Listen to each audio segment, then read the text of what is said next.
Hello mga B, may nabili nga pala akong K8 wireless microphone mga B.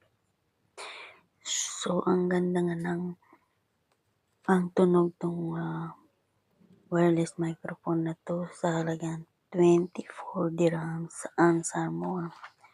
So, meron siya ditong mga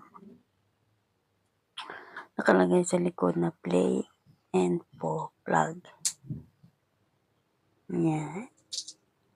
And it's made from China. No? So, ngayon bubuksan na natin mga B kung ano yung mga laman niya dito sa kanyang box. So, ayan lang siya guys. So, isa lang yan talaga no. Isa lang talaga yung laman yan. At ito nga pala yung kanyang on the go receiver. So, yung may tape na yan, yan yung parang panel niya. At ito naman yung kanyang wireless clip microphone. So, meron niyang clip no guys. At ito naman yung nagsasala ng voice kapag medyo may mga hindi na kanais-nais na tunog. So, yan guys.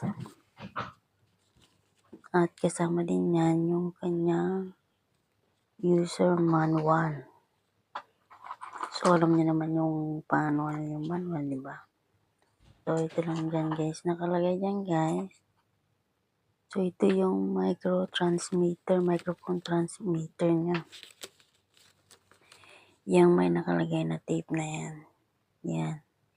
So, mga phone lang pala na pwedeng gamit niyang wireless microphone is Oppo, Vivo, Aiko, and Realme brand lang. So, kasi yun yung may mga on the go.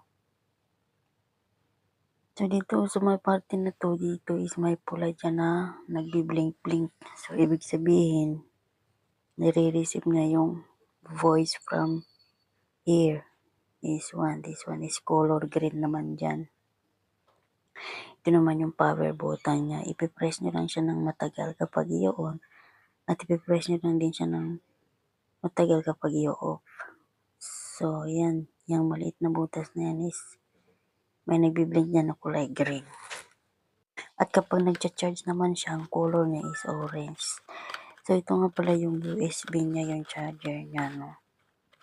Pwede yan kahit saan mo siya i-connect na charger. Kasi Type-C naman siya.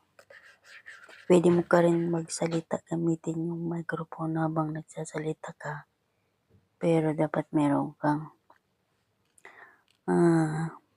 power bank